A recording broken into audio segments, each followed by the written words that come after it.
Hello, and a really big welcome to the Christchurch Escape podcast. We are unwrapping Christmas, and this is Christmas Unwrapped. We are trying to get to the bottom of Christmas story, thinking about the things we squabble about and drive us nuts about Christmas, and getting underneath that age-old story and finding out what it's all about. I am really pleased to be joined with two Matthews, really, essentially. Yeah. One actual Matthew, who's Matt, and one Matteo, who's Matthew, but in a different language. Yeah. So. We think that one came first. We think Matteo came first. Have you already had this conversation? Yes. He started giving me the Hebrew. Hi. You English origin name. My name was original Hebrew. Good. Welcome, Matteo. Thank you. And hi, Matt. Hello. Nice to have you with us. Nice to be here. Are you feeling Christmassy, guys? Not at all. Maybe. Started listening to any Christmas carols yet, or? No, not at all. I was just having this conversation before, walking to pick the boys up from school, and one of the mums was saying how she was getting the Christmas decorations out today. Wow. So, yeah, I'm not there yet. You're definitely not there. Christmas Eve. I definitely I was walking the street like a couple of weeks ago, and the shops already with lights and stuff like that. I said, guys, it's too early to put on lights and stuff like that. Yeah. Don't rush.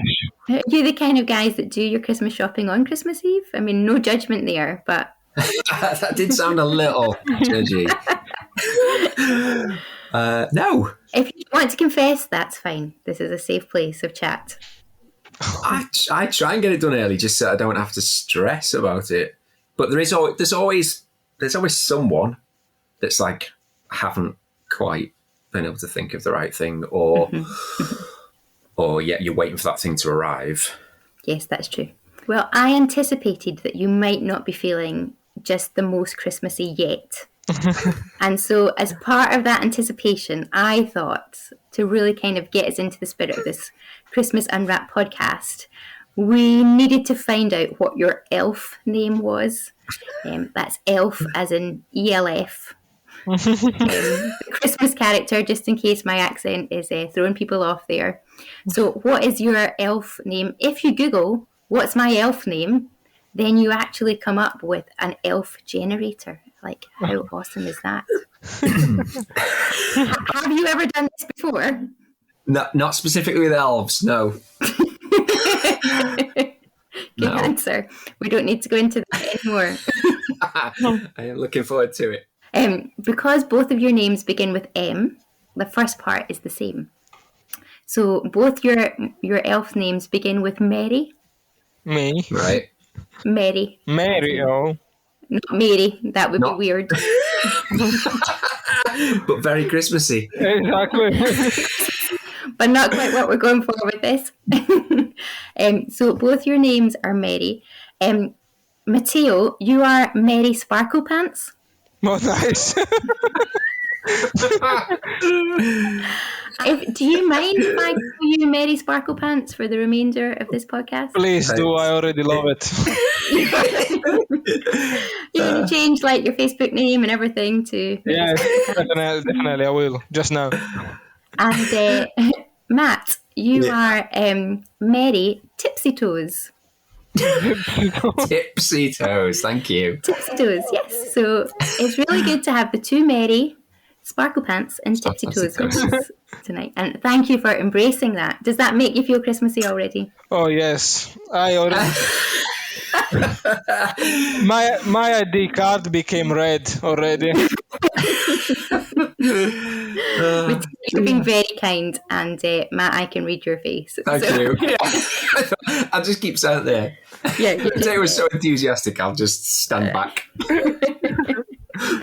Very good. Okay, so let's get to the bottom of some squabbles, because we all know that squabbles, they just happen at Christmas time, don't they? There's like so much pressure, so much hype, so much tradition that you didn't even realise was a tradition, expectation, and all those kind of things. So I'm wondering in your house, let's start with Christmas lights. Christmas lights, do you go big, the whole house is illuminated, and you put them up early for all the neighbours to see? Or are you like, thanks but no thanks, we've just got a little bit of a candle going on? If it was down to just me, and this is where I just sound like a Scrooge, I would probably put a tree up and have some lights on a tree, but that would be it, and it would probably happen the week before Christmas. So there's no outdoor lights in your house? No. Oh, you're poor boys. Do you dress the whole front of your house? Are you that person with like an illuminated Santa on the roof? Well, in our street, actually, because our neighbours are so good at dressing their house, their kind of shine actually makes our house look like it's... It's like by proxy. Absolutely. There's so much illumination in our street that we kind of look like we're also illuminated, even though, in truth, it's a token gesture to our lights. That is so Yorkshire. You don't have to pay the lecky bill. Oh dear. Yes. So what do you think, Matteo? Is there specific... Do the Italians go as mad for outdoor Christmas lights as some Brits do? Well, yeah, I think in Italy it's not like it's in Britain, like in England. I think I have my older brother, he really is into this stuff. Like he likes lights, Christmas lights. Think that, when he used to live alone, he always had Christmas lights on because he liked so much the atmosphere, the Christmas atmosphere, that he just let the Christmas lights on all the year. All the year. It's crazy, isn't it? But yeah, I'm not sure that's liking the Christmas atmosphere or laziness. I think a bit of both, like a balance. Yeah, but it was for me like I think in Italy, like we have the tradition to put the Christmas lights on the 8th of December.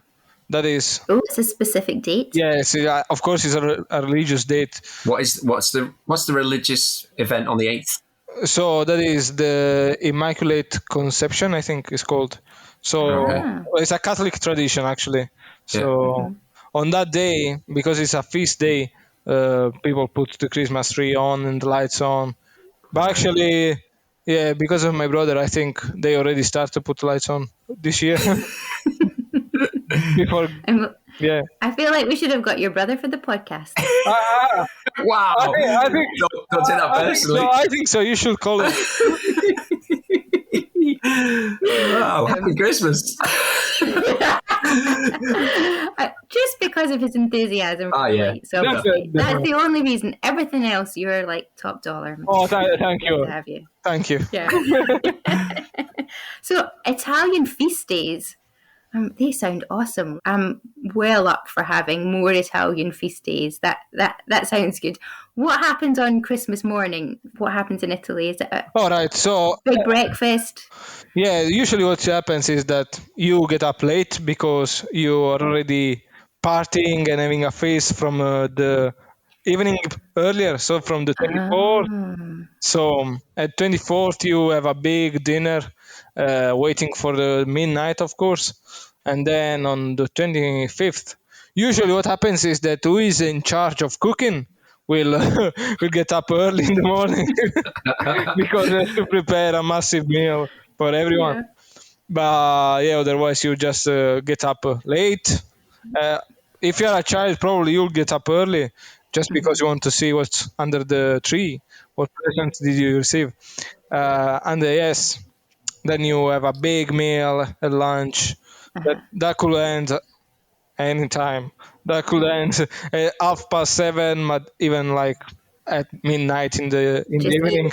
All night long. Yeah, that's the dream. Yeah, exactly. Christmas holiday in Italy are a continuous feast from the 24th up to the 6th of January. Amazing. Yeah, let's all move to Italy. Yes, please. You're all invited. Matt, what happens in your family? So in terms of squabble, is Christmas Day squabble territory in terms of what time you should get up. Should you eat at lunchtime? Or should you eat in the afternoon? Like, what does that look like? Is it different every year? Yeah. It doesn't.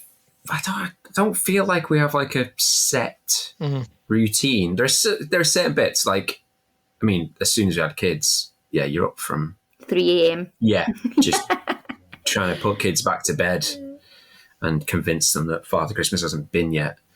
But we tend to get up. I mean, the last couple of years, we've got up like about 6 and then gone downstairs and done the whole bleary-eyed. Yeah, trying to look normal on photographs of opening things for grandparents to look at and whoever else. Nice. It's really not nice, Matteo. It's really horrible. It takes all the joy out of it. No, it doesn't. It doesn't. Wow, it doesn't. You are sounding a little Scrooge tonight. Oh, you should have got Liz on. Use your elf name more often. I just feel I should just go and get Liz. Normally, like, presents are done. The furious unwrapping of presents is done by about 6:45, and then breakfast of some sort. And then nothing seems to happen. That was the same when I lived back home with my mum and dad. Like, nothing happens then for about 2 hours. There's just a lull. Yeah, and just stuff everywhere. And then you get to some point decide we're running late to get food in the oven, and then there's like a frantic assembly of Christmas dinner. I think the aim is to have that at lunchtime. Aye. But like midday lunchtime? Yeah, because we were all just up at stupid o'clock. But in truth, it probably happens about 2, maybe. And you just snack, don't you? There's loads of, so much food already in our house for Christmas that just won't be there by Christmas. You just snack and the kids just eat rubbish all morning. I grew up in a house where you were allowed to eat lots of selection box content during the morning. And actually, Christmas Day lunch wasn't till about kind of 4 p.m-ish. That was when we aimed to have Christmas Day lunch. And so when I got married and Christmas Day lunch was like in the middle of the day, and I was like, I'm still in my pajamas and I have to go out to go to somebody's house to get lunch. It was completely disorientating. I couldn't, and the idea that people did it differently was just like mind-blowing. It was like, what? This is always how it's been. But when I was in Liverpool, though, we went out to church Christmas morning, so there was that bit of like having to get ready to go out. We were already out and doing that earlier. But quick, open your presents. We've got to get to church. Yeah, and it was, and you were allowed to like pick one thing to take to church. There's that thing of like showing off one present at church. Okay. But that was good in a way because it meant by the time you got back from church, it was lunch time, and it felt like you'd done something with the day. Yeah. Is fast, furious opening quickly how it happens? Matteo, you don't have kids, do you? But in your kind of grown-up family, are you much more civilized and you take it in turns to open the presents? Or Yeah, no, I think usually what happens is that we wait for everyone to be up and we open the Christmas presents all together. And that is like a family moment, especially when you have like many people from different parts of Italy, you know. So it's a moment of gathering or staying all together. And actually getting the family together for once and not being I usually what happens is also that like you have breakfast together, and then you open the presents. Wow, that's really restrained. Yeah, it is. That is delayed gratification. Having to wait. I don't think our kids would. I think they would refuse to eat breakfast. Exactly. This is the point. If you're a kid, then you just open it and that's it. Okay, so the kids don't have to wait. And you're making me eat breakfast. What? We had rules of like crazy things. I think it was maybe my mum trying to not make the moment of presents like go too quick. So like you could open Santa presents when you wanted, but then presents under the tree, you had to everybody had to wait and watch somebody open, and then kind of going round in a circle round the family. Oh, good grief! That's what you've got to hope you're in a small family. That would have taken all day at my dad's house. I think that was definitely a deliberate strategy. Was there a difference in the quality of presents that were under the tree as opposed to what Santa got you? Well, under the tree presents tend to be from family, like as in wider family. So, in truth, it depends who the family member was in terms of the quality of present. Be honest, Jude. Who's the best? No comment. Especially on record. Like, you take me far. But yeah, definitely. I'm sure that was like, let's spin this out a little bit longer so that, the instant gratification, doesn't just evaporate. But do you do that now? Do you do that with your kids now? I don't want you to ask me questions like that. Oh, sorry. Is it weird how you use like somehow your parents' traditions, you just can't help yourself? And I'm like, don't open them all at once. Just wait. No. What somebody else has got. No, it used to really wind us up as kids because we would all frantically open all of our presents. Okay. And I think the only rule really was that everybody had to hang around until everybody had unwrapped all their presents. Oh, had opened. Okay, everything. Yeah. Okay. And my mum she still does take forever. Like she'd be actually Liz's mum is the same. Liz's mum will like very carefully take a piece of sellotape off and then another piece of sellotape. No. Yeah, that is annoying. Yeah, it's not so bad here because like I don't make anybody stay in the room. But back in the day when that was it was like an unspoken rule. Everybody had to wait until like all a the presents. Yeah. Then we'd all be sat there waiting for my mum to open one gift at a time. Like carefully peeling back the sellotape so that they could save the paper for something else. Oh. Who does that? I know people who do that. That was a genuine question. Does anybody do it? Write in and tell us at church.uk. Confess. We'll help you. We'll help you deal with that. So even in Italy, people save the paper for some other extreme. I saw you nodding at that moment, Matteo. Definitely. There are many people like taking piece by piece the paper. Like Yes, I have a brother who used to do that too. Like he carefully remove all, the tape, and then I don't know why. It's just a way of doing it. Just to wind other people up. Just to saving the them. planet, obviously. Saving the planet one Christmas present at a time. Okay. I have to admit that I also recycled many times the paper. In what way recycled? Recycled the wrapping other presents, for other people. On the same day or like the following year? Maybe. On the same day, on the same gift. Maybe the same gift, yes. I didn't really like that one. Let's just wrap it up and give it to someone else. It's like, oh, that's nice. Here you are, a gift for you. Are you allowed to open a present like Christmas Eve? Because Liz has that tradition of being allowed to open one present Christmas Eve, and I don't. I put my foot down in this house. That's not allowed to happen. That's not allowed in our house. What about? You can do house, Matteo? No, you can do that after midnight. After midnight, so it's already 25th. But do people go home though after midnight mass? Do they go home and like open all the presents then? Or does nobody do that? Yeah, I think there are people who used to do that. For example, in my family, we used to do that earlier, but now because we are all old people and everyone wants to sleep in my house. Doesn't matter. I want to go to bed. Exactly. What's the greatest Christmas gift you can have? Sleep. Yeah, exactly. Yes. A pillow and a bed, please. Yeah. I'm with you.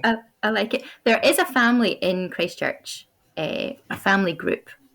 We can give them a shout out later, but they hold the tradition of waiting till midnight on the 25th to open all their presents, and that's like a big deal to them. So if you know who they are, answers on a postcode, you can let us know. They wait until midnight on Christmas Day. Like the Christmas end? Eve. Right, that makes sense. Sorry, did I say Christmas Day? My mistake. You said midnight 25th. I just didn't know whether you meant the end of the 25th or the start of the 25th. The beginning of the 25th. but midnight on the 24th. Oh, that's What is that? It's anyway. Yeah. Liz's, I think, Madness. because like Liz's dad is German. Well, dad is German and mum is Greek Cypriot. So there are other European traditions that I think quite a few people in Germany, like, they're allowed to open one gift on Christmas Eve. On Christmas Eve. I know some other countries are like, the gifts arrive on a different day. Do you get to pick the gift you open on Christmas Eve? I don't know. I don't make the rules, dude. This is not. It's not my tradition. It's not my game. No. Okay. Of all the squabbles that we've discussed so far, the one thing that we're united in agreement is that sleep is the greatest gift. Yeah, sleep is the greatest gift. Oh dear, I think that says something about us, doesn't it? The stage of life that we're at. Okay, we're going to do quick fire. Mm-hmm. I'm going to take it in turns. I think I'll call you by your elf names just because I've just wanted to. Oh my goodness. So I'll go Sparkle Pants. All right. Matteo, that's you, right? If I say Sparkle Pants, Matteo, I want an answer. All right. If I say Tipsy Toes, Matt, that's you. Thank you. Okay? Yeah. Okay. Tipsy Toes, Cliff or Bublé? Bublé. Do I have to explain this? If you feel like it needs an explanation. I don't think I need. If you're embarrassed by your choice and you want to justify yourself. No, I don't feel the need to justify that one. Bublé. Straight up. Yeah. Okay. Sparkle Pants. Yes. Star or Angel? Star. For the top of the Christmas tree? Star. Definitely star. Star. Okay. Tipsy Toes? Log fire or candlelight? Log fire. Sparkle Pants. Yes. Carol singers or surprise guests? At the door. Surprise guest. Maybe someone who... Surprise guests don't tend to ask for money. Possibly with that gift.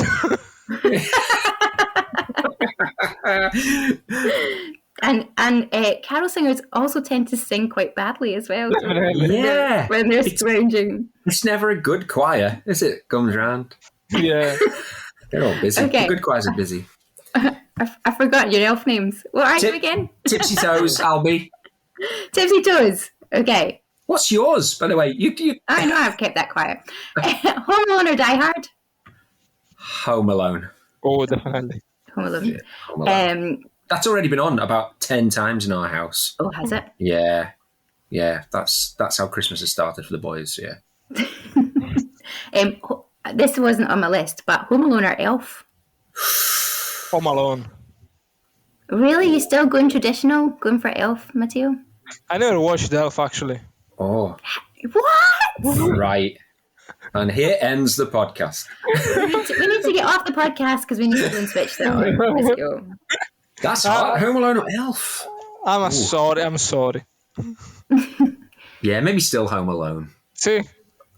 And would your boys say Home Alone or Elf? There might be a fight over that, I think. Mm-hmm. Yeah, because I think Ed might go for Elf. Nothing like a Christmas fight. Brilliant. Yeah. Okay, Sparkle Pants, Midnight Mass or Family Cuddles? Family Cuddles, definitely.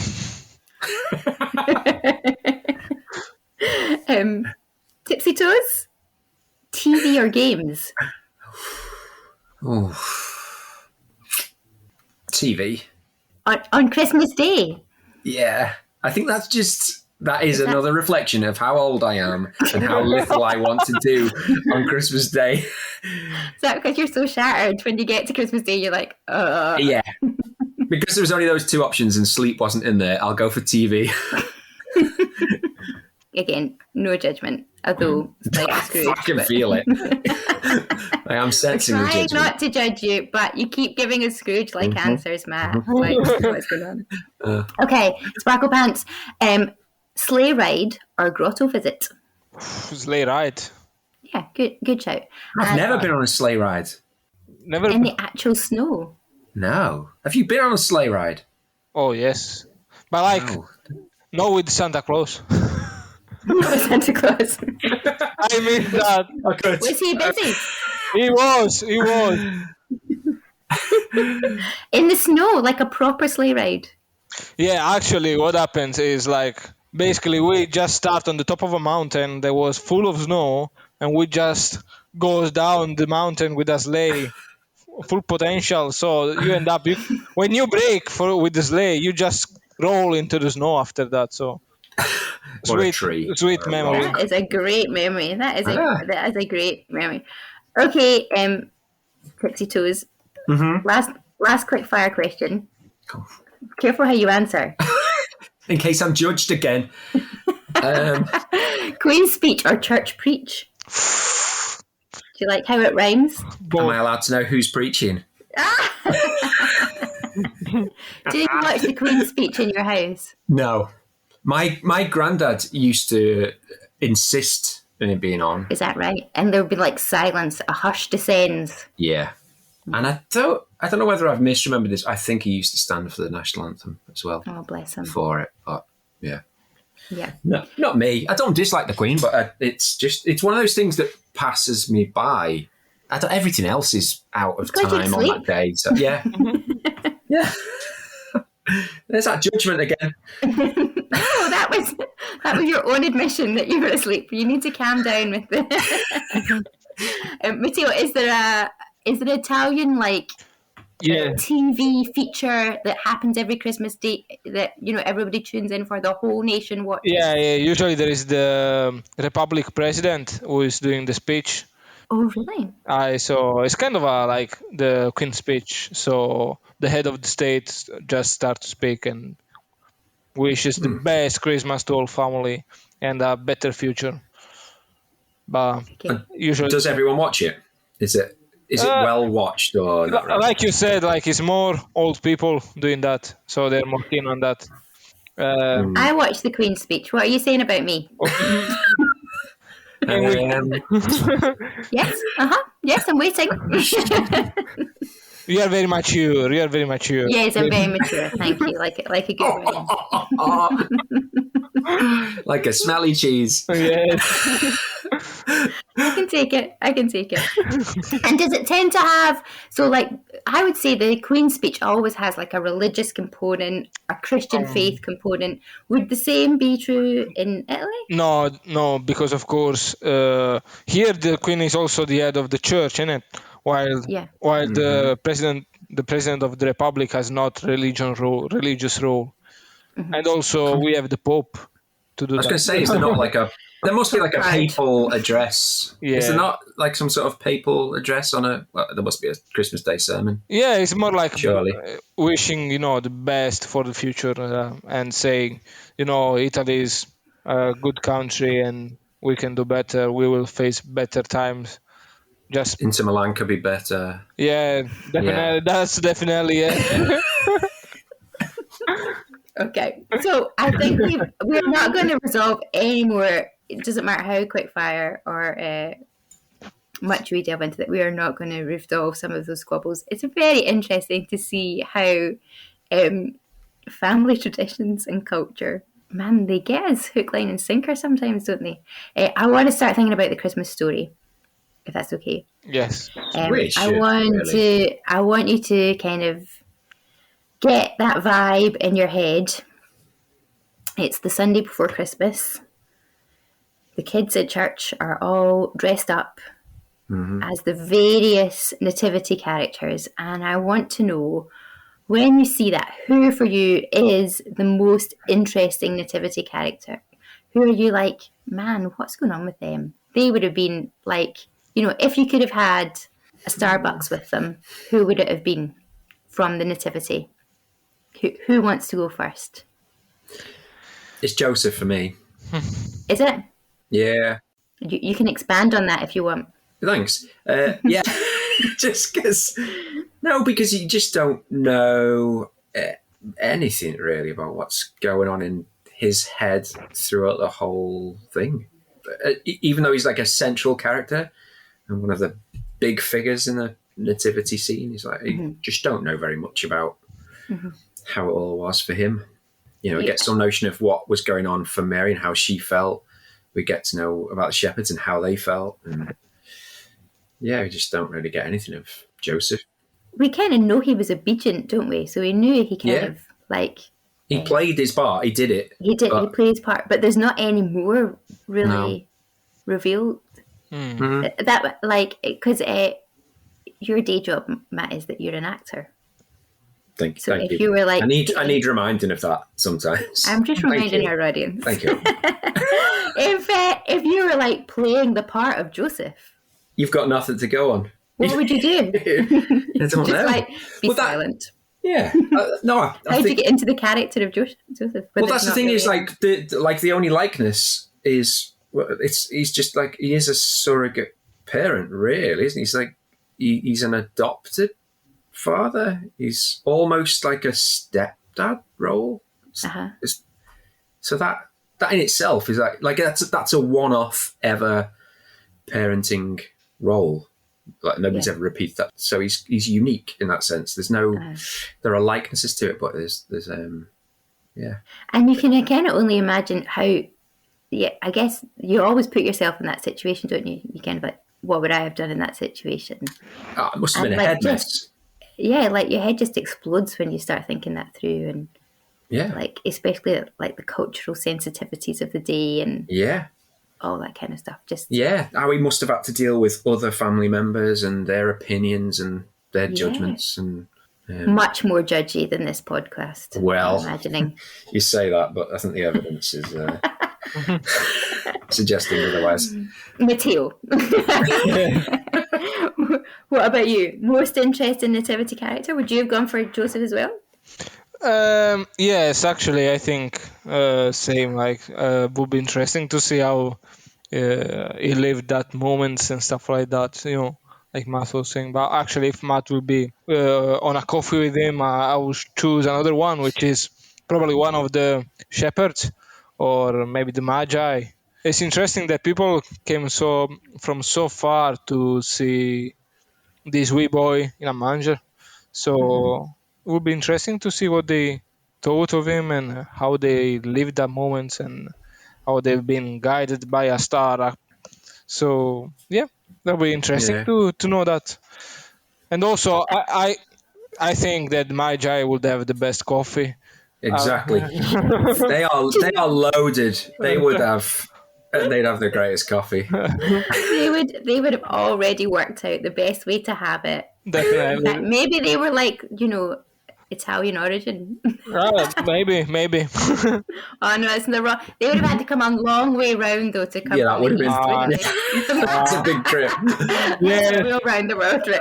Well, actually, there's a bit of a geographical error there. I'm sorry. Actually, if they came from far, they could also come from Italy and then go on all the way to Europe. Crossing all Europe to just loop around. Exactly.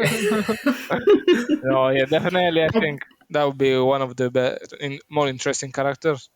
I think so. And their whole idea of because it would have taken them a long time to get there.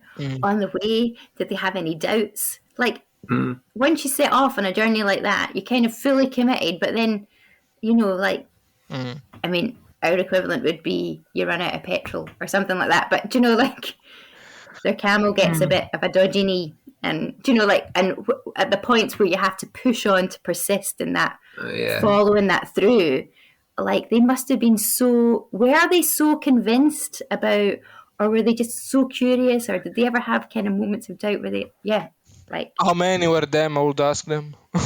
Yeah. How many did you all club together for the gifts? It's like, do you have a whip round or? If you were number 4, did you ever feel left out? Also, did you use the same gift paper from last year? Nice. I like it. You think the mayor was just like a re-gift? I'm not going to use this. Did Mary take off the sellotape really Exactly. It's true. Matteo is going back in time to have a coffee with the Magi, and I like that idea a lot. I feel like I'm visualizing that right now. I can almost smell the coffee. Matt is going back to have a chat with Joseph and just go, man, are you all right? What's going on in your head? Like, I think almost like it's like you're concerned for his mental well-being Maybe. I think maybe it's just a bit cathartic. I just think he must have more going on in his head than I do. Yeah. Or more to deal with. One of my questions is, which character do you think gets the rawest deal? Ooh. It could be Joseph, because we don't know. There's so much we don't know about him. Herod, the baddie, the donkey. I mean, the donkey's got a lot of work in that story. Mary has to go through childbirth, so she doesn't have. Why wasn't she first on my list? Mistake. Well, the birth gets glossed over, doesn't it? And not to go into any details about the birth, but that is she's had to perform. She's probably given the most physically. I don't know. You. And also in a manger without any help. Yeah, without a hospital, without any of that, any anaesthetic. Yeah. And although like the stuff that's recorded about how Mary responds to like what she's going through is amazing, like totally incredible, but any moments of childbirth are moments of fear as well. Yeah. Like, oh my goodness, what is happening to my body? Is this all going to be okay? Is my baby okay? Huge fear moments. And she was, I think she's reported as probably being quite young as well. Aye. Yeah. And it doesn't mention her having any doubt at all, but I don't know. I find it hard to believe human instinct would be to at least have moments of questioning and thinking what is going on? Don't know whether she'd seen a birth before, whether she knew what was happening. Crazy things. I know that over the next few weeks at Christchurch, and this is a shameless plug, no apologies for this, but I know that over the next few weeks we're going to be looking at Joseph at Christchurch on a Sunday. Isn't that good news? Again, are we allowed to know who's preaching? Is that? I can't remember that. I don't keep that memorized. And shame on you for asking.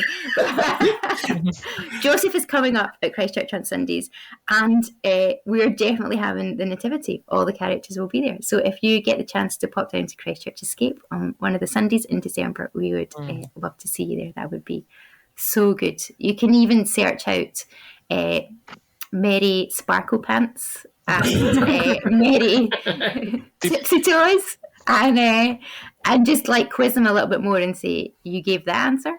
Really? Yeah, judge me in person. What we discuss. Carefully discuss. Definitely discuss. And judge. Some of the things that we've been talking about tonight. Matteo, I would like to ask you, what is your best Christmas memory that you have? Is it something that you can share? Or maybe best Christmas memory that you can share? Oh, that's interesting.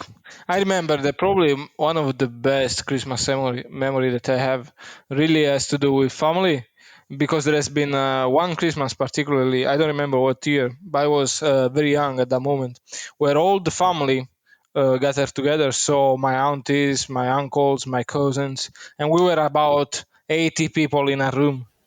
So, and this is long ago. Wow. So, that's definitely pre-COVID, isn't it? Definitely. But yeah, it's a very good memory of that, because I really remember me of, the love and the passion, and to see all the family together was very good, especially those cousins and aunties and uncles who were, who are still living far away from where I used to live before to come to UK. How old were you? I'm 25. How old were you when you had this big gathering? I think I was around 15, 16, around there. I was in my teens. Right. I can visualize all these Italian people getting together. There's a lot of physical contact. Yeah. Do you know what I mean? Yeah. There's lots of hugs. There's lots of Italian men doing the mwah, mwah. Yes. Yeah. Actually, that happens at really midnight. At midnight, everyone stand up from the table, and there is a round of we call it wishes, and saying, we say a word that really means best wishes, which is tanti auguri. So we say best wish for Christmas, have a Merry Christmas, stuff like that. Oh, yeah. That's so cool. Tanti auguri. Tanti auguri, yes. Tanti auguri. Tanti auguri. Tanti auguri. Auguri. Sorry, I'll try that again. Tanti auguri. Yes, you got it. See? I love that kind of whole family round, best wishes, like Yes. so much joy. Beautiful. Yes, That's a great Christmas memory to have. Yeah. What about you, Matt? Have you got a Christmas memory that you can share? Yeah. Similarly, we had one Christmas when all of our cousins, we went to stay at my auntie's house. She had the biggest house for us all to stay in. That sits in my head. That's a notable Christmas that we all spent together. There wasn't that many of us though.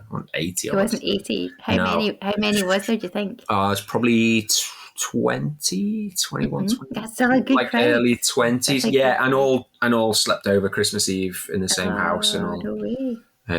Yeah. Although it wasn't so great for my cousin because he had to give his room up to somebody else and they switched off his fish tank and killed all his fish on Christmas Eve. Your best Christmas memory is probably his my cousin's fish dying. Yeah. Oh. No, that's not it. And how old were you when you had that moment? I think I was probably maybe 9 or 10. Mm-hmm. And that felt like, that's why I was asking how old you were, Matteo, because it was a good age to do that. Whereas I think if I'd have been a bit older, I might have been a bit more. I don't think my older brothers, I don't think they enjoyed it as much as I did because they were stuck in a room with my granddad and they just, and they were at an age where they probably would have gone out with friends Christmas Eve. Oh, yeah. Okay. So they were kind of more hardcore. Yeah. held back. But I think my favourite Christmas memory is a gift memory, and it was getting a model railway. Like I wanted a little railway set, and I'd been to look at lots of them with my dad, and I was convinced I wasn't going to get one because they just seemed so expensive, the ones we were looking at. And I'd opened all my presents on Christmas morning in the one room where we were usually all sat, and then after we'd all finished and it all seemed to be over, like my dad asked me to go and get something from the room next door, and I went in the room next door and it was set up. And the board was out and the train was on it and stuff, and it was That's great. Yeah, and it really. I think actually that's probably my earliest memory of being like properly choked up as well, like feeling happy and wanting to cry at the same time. So just that overwhelming amount of emotion. Didn't know how to react. Yeah. And I bet as much as you loved receiving that gift, your dad probably had a total blast setting it up the night before. Oh, my dad is he's still trying to convince our kids now that they need some model train sets so that he can relive that. Yeah. So if your dad was on the podcast, he'd be like, there was this one Christmas Eve, I spent the whole night playing with this model railway and just making sure it worked properly for him. Yeah, my mum going, Brian, go to bed. Good. Loving all your thoughts on this. I would like to finish our podcast with challenging you to finish the sentence. I'm going to challenge you to finish the sentence in one sentence, knowing that you're not going to finish the sentence in one sentence. You know what I mean? But I feel like podcast requirements are that you challenge the person to try and finish it in one sentence. Anyway, the sentence is, every Christmas needs... I'm like head gesturing now, even though nobody can see my head gesture. But every Christmas needs... ... Can you finish the sentence? Matteo, what have you got? Oh, every Christmas needs... I think every Christmas needs love, hope, family, and reused wrapping paper.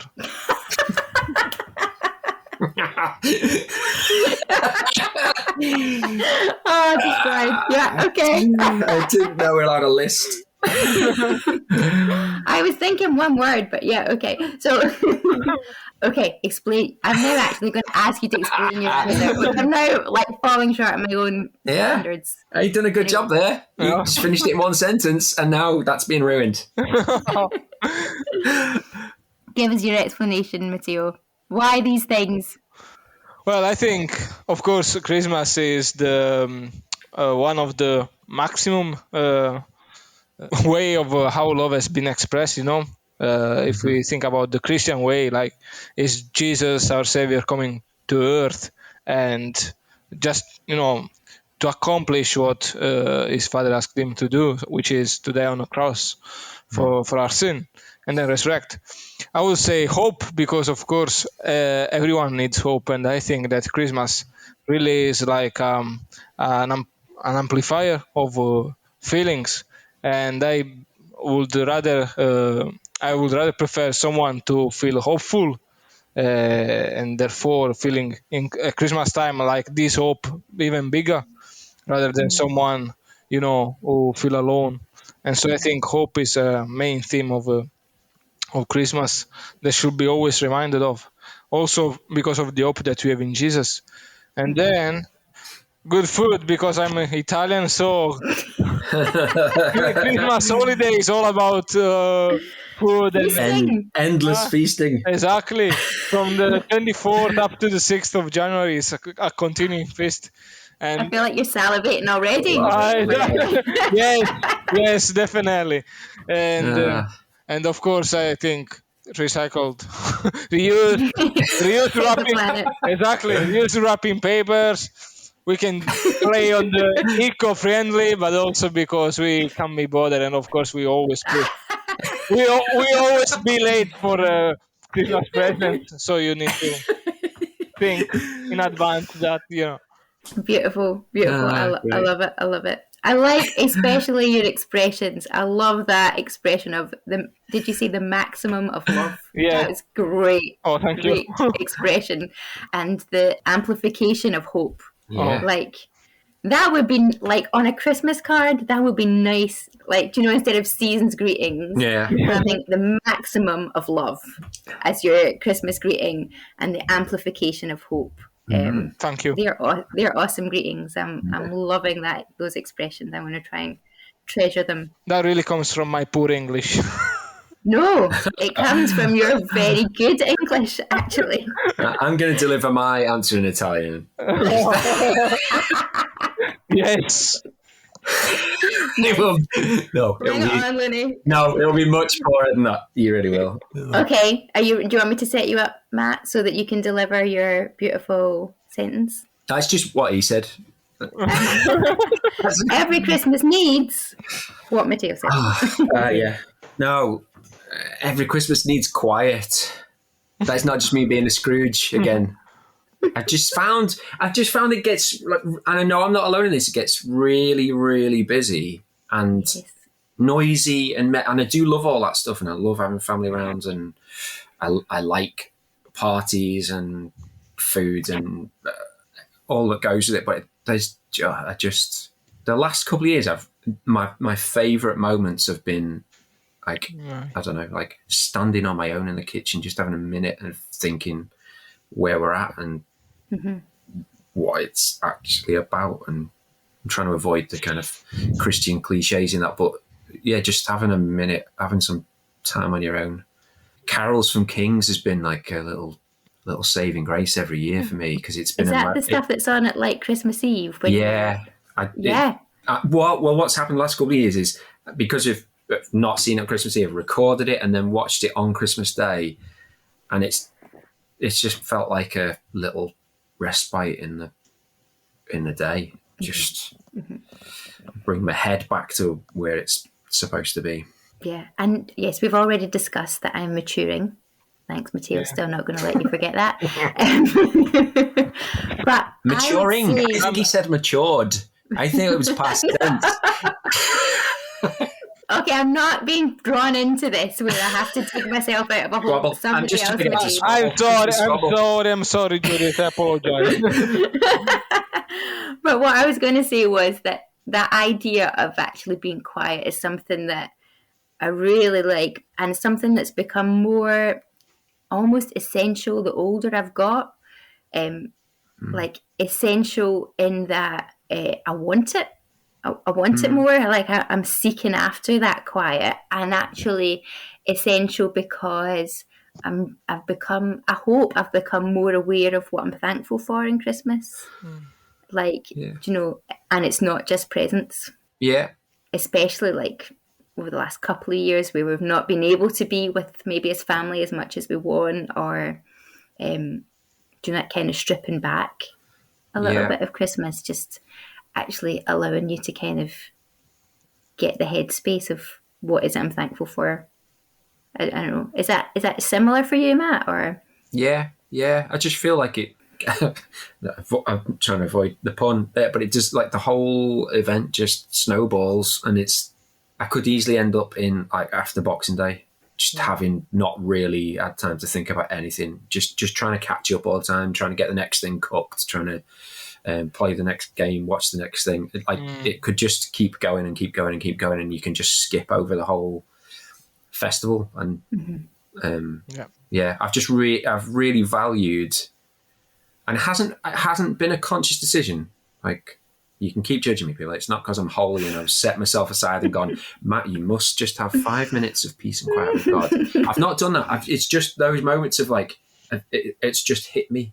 Okay. That's why I say watching Carols from Kings was just like, okay, I recorded this last night, I'll watch it. And then in the middle of it, it's done exactly what it's supposed to. As a service, it's actually given me some time to think, given me the words to help with that, put me in the right place, and just set apart a little bit of time. So beautiful. Yeah. Beautiful. I love it. Guys, I'm so thankful for your company on this podcast. That's been awesome. I'm sorry for all the insults. You are not. I'm apologising on behalf of Matteo. Everyone listening, thanks so much for taking the time to listen. The three of us really appreciate that you would listen to our rambles. It's awesome. And I think I can confidently speak on behalf of the three of us that we really do wish that you have a Christmas with the maximums of love and hope and moments of quiet as well, that you get those. And if you get the chance to pop into Christchurch Escape, then that would be great. We'd love to see you. Thanks very much for listening. This has been Christmas Unwrapped.